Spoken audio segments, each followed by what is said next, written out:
I've had to deal with. And can you explain to us what Senate authorities told you about why they were suspending you?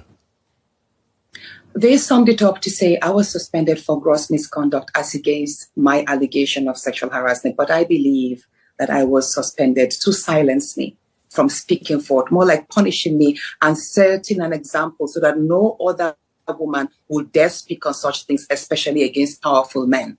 So they say I was suspended for gross misconduct. And I ask, what exactly amounts to the gross misconduct? Was it because I refused to move my seats?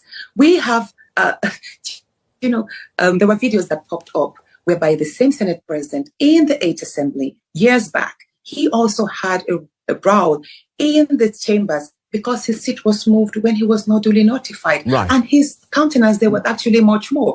In the Nigerian Senate, we have had senators gone physical on themselves, shouted, insulted, cursed, and even threw items at themselves. They were not suspended. So why me? I think I am just victimized. And that's the bigger picture of how women are treated in politics in Nigeria. And could I but just let me ask you, say this.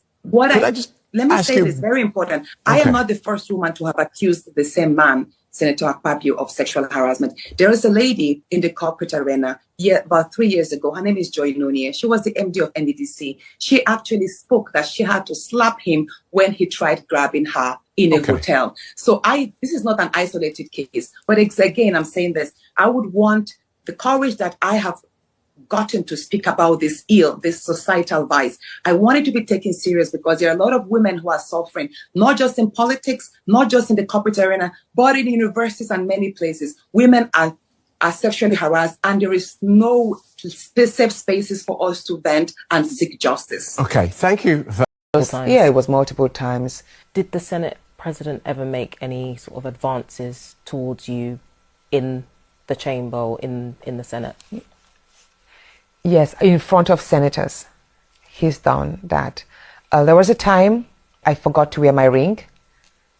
I rushed to work, forgetting to wear my ring. And there were about 5 senators there. And he was, "Oh, Natasha, you're not wearing your ring. Is this an invitation to treat?"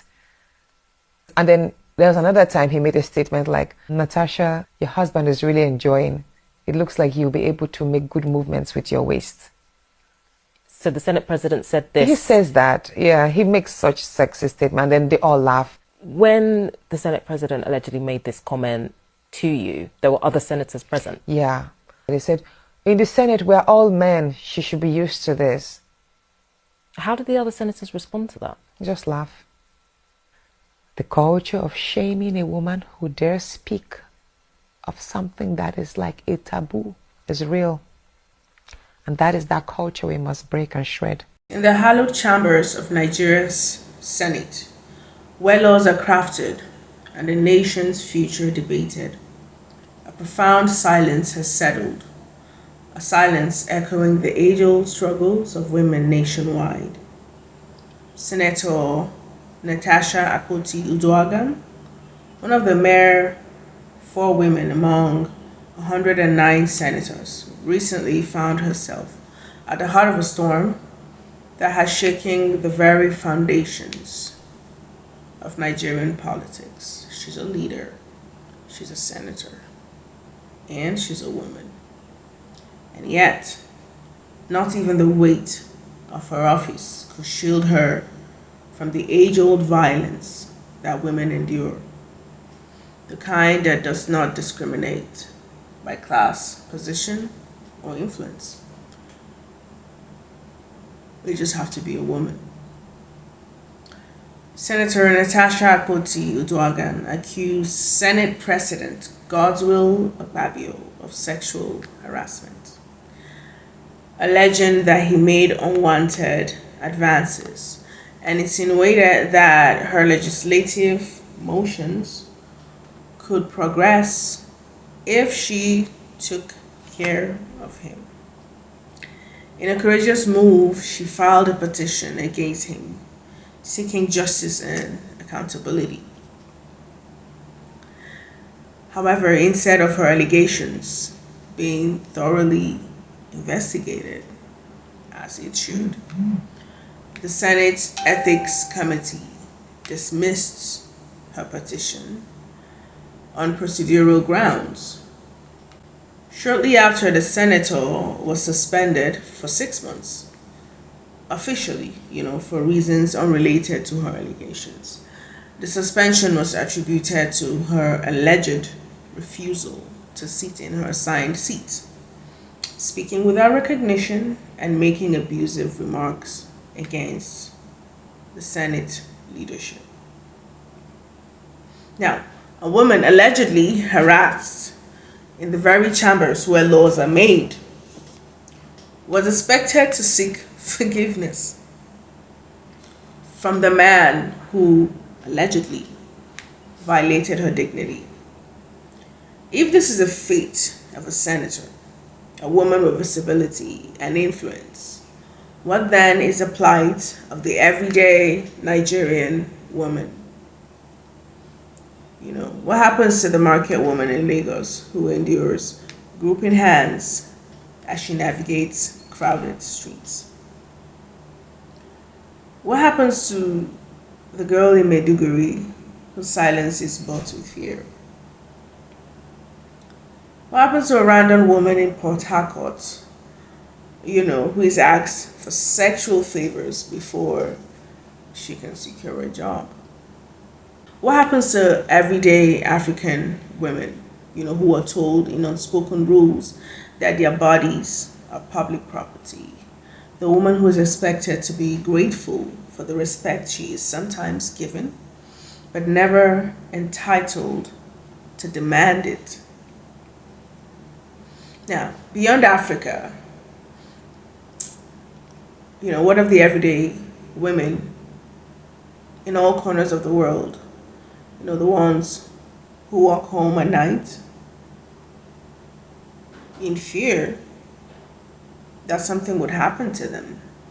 The ones whose no is ignored until it is screamed.